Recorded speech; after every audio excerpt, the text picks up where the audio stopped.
함께 나눌 말씀은 예레미야 4장 5절부터 18절까지의 말씀입니다. 하나님은 예레미야를 통해서 예루살렘과 유다의 하나님의 심판을 선고하십니다. 우리가 예레미야 1장에서 보았던 북쪽으로부터 유다를 멸망시킬 세력에 의한 심판이 오늘 본문에 다시 나타나 있습니다. 그럼 왜 이런 일이 일어나는가 생각해 본다면 그것은 유다가 국력이 약해서가 아닙니다. 또 주변국들과 정치를 못해서도 아닙니다. 이런 일이 일어난 이유는 세상의 주관자이신 유다를 부르신 하나님에 대한 그들의 배신에 대한 하나님의 심판입니다.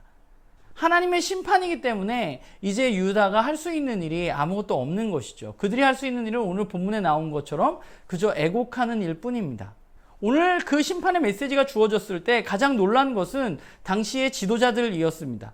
그들이 왜 놀랬는가 생각해 보면 그들이 그동안 전했던 메시지가 그것이 아니기 때문입니다. 그들은 자신들이 멸망하지 않고 하나님이 자신들을 언제까지나 지켜줄 것이라고 사람들에게 이야기했습니다. 예루살렘 성전에서 하나님 앞에 제사를 드리는 자신들을 하나님은 지켜주실 것이고 영원한 다윗 왕조를 약속하신 그 하나님이 유다를 지켜주실 것이라고 그들은 그동안 사람들에게 선포했습니다. 그런데 이제 하나님의 심판이 임하자 그들은 놀랄 수밖에 없는 것이죠. 그렇다면 왜 하나님은 자신의 백성들을 심판하시는가?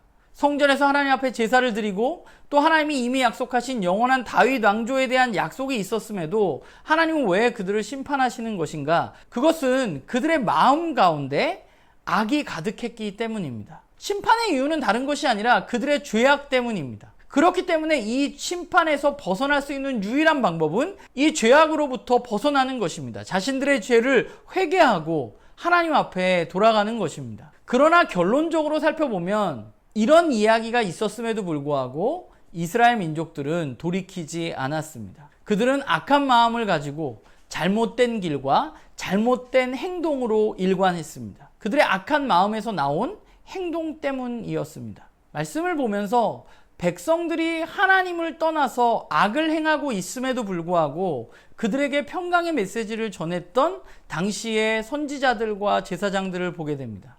자신들은 백성이기 때문에 절대로 하나님이 자신들을 멸망시키지 않을 것이라고 그들은 백성들에게 이야기했습니다. 그런데 사실 생각해보면 그들의 책임만은 아니죠. 왜냐하면 평강의 메시지를 원하고 듣고 싶었던 것은 백성들도 마찬가지이기 때문입니다. 중요한 것은 무엇인가 하면 내가 듣고 싶은 이야기를 듣는 것이 아닙니다. 내 마음을 평안하게 해주고 위로해줄 이야기를 듣는 것이 중요한 것이 아닙니다. 선포되어지는 하나님의 말씀은 내가 아니라 하나님 중심의 말씀이어야만 하는 것이죠. 때로는 그 말씀이 나를 아프게 하더라도 나를 찌르더라도 우리는 그 말씀 앞에 서서 귀를 기울여야만 하는 것입니다. 그리고 그 말씀 앞에 내가 잘못된 길과 잘못된 행동을 하고 있다면 우리는 우리의 삶을 돌이켜야만 하는 것이죠.